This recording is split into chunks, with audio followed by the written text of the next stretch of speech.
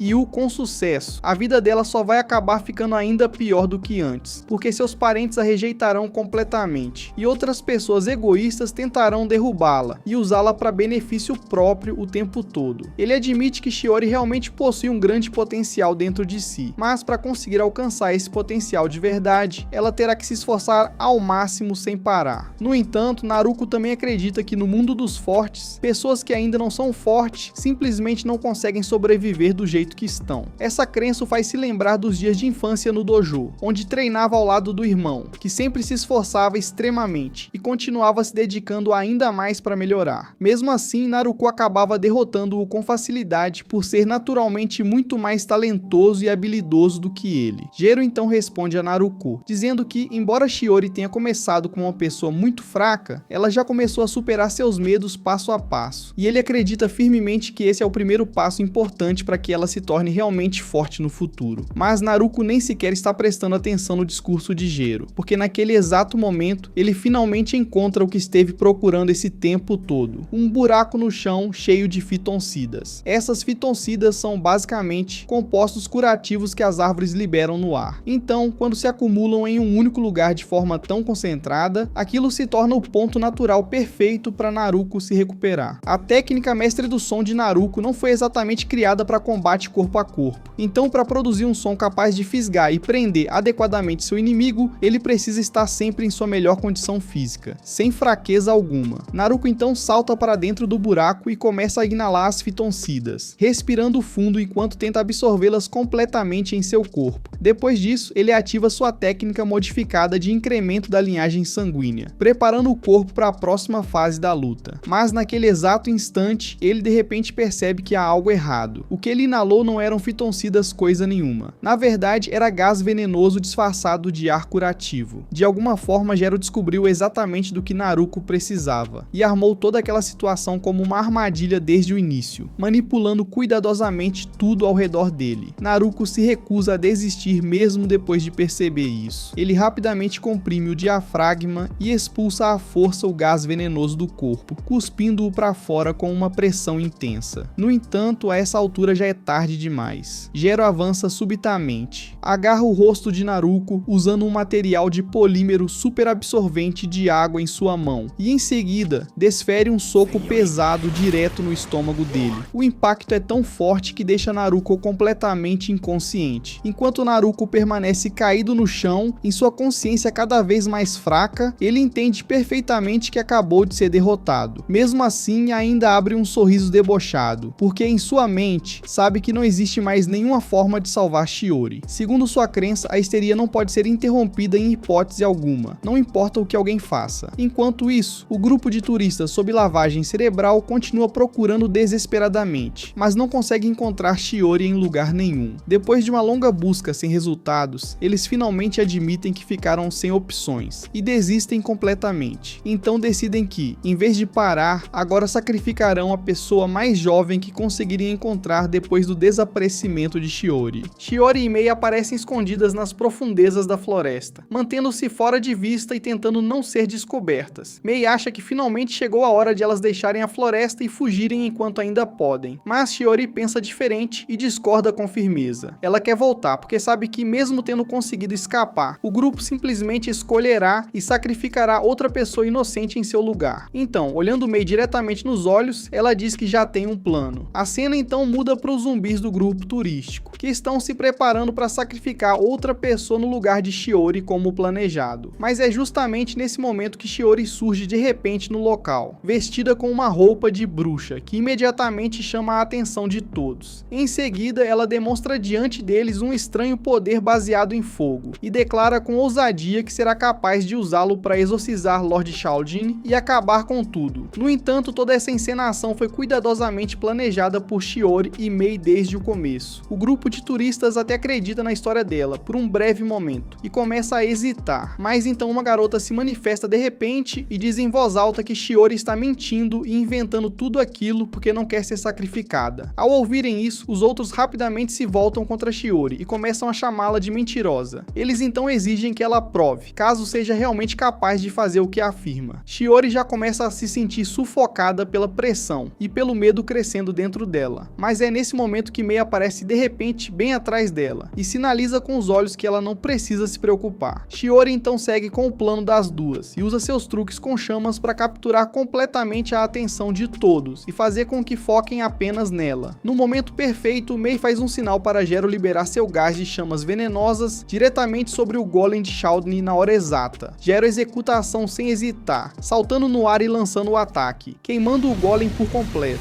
Essa destruição repentina faz com que o feitiço de histeria seja desfeito em todos eles, quebrando instantaneamente o controle que exercia sobre o grupo. Depois disso, Shiori diz calmamente que Lord Shaldin foi completamente derrotado. Em seguida, sugere que todos se sentem juntos e acendam uma fogueira. Enquanto isso, Naruko continua caído no chão, percebendo aos poucos que foi completamente derrotado por Gero. No entanto, Gero o corrige e diz que quem realmente o venceu foi Shiori, que já está começando a superar a própria fraqueza e a crescer além dela. Naruko sempre acreditou que qualquer pessoa fraca o bastante para perder em batalha deveria ser morta sem hesitação. Então ele fica genuinamente chocado ao ver Gero simplesmente se virar e ir embora sem dar o golpe final. Antes de partir, Gero explica que matar pessoas não faz parte do trabalho dele e que isso não é algo que ele seja obrigado a fazer. Em seguida, sugere que Naruko tente se abrir com alguém sobre seu trauma relacionado à fraqueza, porque existe muito mais na vida do que ficar preso a esse tipo de mentalidade e filosofia. Depois disso, Gero se reencontra com as garotas, e elas ficam visivelmente aliviadas e felizes ao ver que ele voltou em segurança, sem nenhum ferimento grave. Na manhã seguinte, o restante dos estudantes acorda confuso e com fortes dores de cabeça, dizendo que todos tiveram sonhos estranhos sobre Lord Shaldin e Shiori sendo uma bruxa capaz de controlar o fogo. Shiori não quer ter que explicar nada daquilo, então simplesmente muda de assunto e diz calmamente que o café da manhã ficará pronto em breve. Pouco depois, chega a hora de todos irem embora. Então Mitsuhiko aparece em grande estilo, fazendo uma entrada dramática, e Gero e os demais são levados dali em helicópteros. Enquanto está sentada lá dentro, Shiori agradece a Gero por tudo o que ele fez por ela, e tenta acariciá-lo gentilmente. Isso pega Gero completamente desprevenido, fazendo-o recuar de repente, assustado. Shiori então explica que esse é apenas um pequeno hábito que adquiriu sempre que elogia alguém que respeita ou aprecia. Acontece que Gero na verdade gosta desse tipo de demonstração afetuosa, então permite que ela continue fazendo carinho nele, enquanto Mei grava silenciosamente todo o momento com a câmera, sem interromper. Enquanto isso, Futai aparece completamente fora de si depois de descobrir que Naruko falhou em acabar com Shiori. Ela já havia contratado outro assassino para dar conta de Shiori, mas Gero chega exatamente naquele instante e derruba o homem sem qualquer dificuldade. Futai começa a entrar em pânico, achando que Shiori trouxe um mestre dos venenos consigo para se vingar dela. No entanto, em vez de atacar, Shiori se curva calmamente diante de Futai e implora para que ela a treine e lhe ensine tudo o que sabe sobre os negócios da família e sobre como tudo funciona. Futai hesita no começo e não sabe como responder aquele pedido inesperado, mas então se lembra do último desejo do pai de Shiori, cuidar dela e treiná-la adequadamente caso algum dia ela demonstrasse verdadeiro potencial e determinação. O olhar nos olhos de Shiori naquele momento era exatamente o que ele havia descrito no passado. Então Futai acaba concordando em treiná-la. Shiori fica feliz ao ouvir essa decisão, mas quando se vira para procurar Jero e Mei, os dois já foram embora sem sequer se despedir. Em seguida, Jero aparece carregando Mei nas costas, enquanto faz movimentos de parkour desnecessários e chamativos pelos prédios. Mei pergunta por que ele foi embora tão de repente sem nem pegar o número de telefone de Shiori, mas Jero responde dizendo que, com base no tempo que passou com ela, consegue perceber claramente que Shiori ainda tem uma longa jornada pela frente e que ainda não está pronta para casamento ou qualquer coisa séria desse tipo. Ao ouvir isso, Mei percebe o quanto Jero é realmente responsável e maduro quando se trata de entender as pessoas e as situações. Pouco depois, eles chegam ao chão e estão prestes a atravessar a rua, mas é nesse momento que Shiori aparece de repente andando de bicicleta e para bem na frente deles. Ela diz que ainda não quer se despedir, então pede para ter um último jantar com os dois, antes que tudo acabe. Os dois concordam e mais tarde naquela noite, os três se encontram para beber em um ambiente descontraído. No começo, Mei achava que aquela seria a oportunidade perfeita para Jero finalmente avançar e se aproximar romanticamente de Shiori, mas os dois ficam tão sem jeito perto um do outro que mal conseguem manter uma conversa decente. Mei rapidamente percebe o quanto aquela situação está ruim, porque se continuar assim, os dois acabarão se afastando aos poucos e perdendo a conexão que construíram. Ela decide intervir, mas naquele momento Jero de repente se manifesta e diz a Shiori que tem um truque de festa que quer mostrar. A princípio, Mei espera que seja algo constrangedor como nas tentativas anteriores dele, mas para sua surpresa, dessa vez o truque é realmente impressionante e visualmente bonito, já que ele usa sua habilidade para fazer várias flores lindas descerem suavemente do céu. Shiori fica sinceramente encantada, porque aquelas são suas flores favoritas no mundo. Shiori então diz a Jero que também tem um truque de festa que gostaria de mostrar em troca. E assim, os dois começam a interagir com mais naturalidade e a criar um vínculo mais profundo do que jamais tiveram antes. Ao fim da noite, Mei já caiu no sono de tanto cansaço, enquanto Jero e Shiori continuam completamente envolvidos na conversa. O tempo que passam juntos faz aflorar muitas emoções escondidas de Shiori, e ela está prestes a confessar seus sentimentos a Jero, quando Mitsuhiko aparece de repente com uma carruagem puxada por cavalos, e diz para Shiori entrar, porque chegou a hora de voltar para casa imediatamente. Os dois percebem que o momento foi completamente interrompido, mas antes de ir embora, Shiori rapidamente pede para Jero adicioná-la como amiga. Depois que ele faz isso, ela parte na carruagem, sentindo-se ao mesmo tempo nervosa e extremamente feliz por ter conseguido o contato de Jero. Enquanto isso, Jero começa a se perguntar se Shiori está realmente interessada nele romanticamente, ou se está apenas sendo simpática. Mei já consegue perceber o que está acontecendo, mas simplesmente diz a Jero para focar por enquanto em desenvolver a amizade entre eles em vez de pensar demais sobre isso. Mei então comenta que eles precisam iniciar a próxima operação no domingo, mas Jero diz que não poderá ir nesse dia, porque vai comparecer ao casamento de um amigo. Esse foi o final do 5º episódio. Assista ao próximo vídeo que aparece na tela. Inscreva-se e ative o sininho para não perder a parte 6.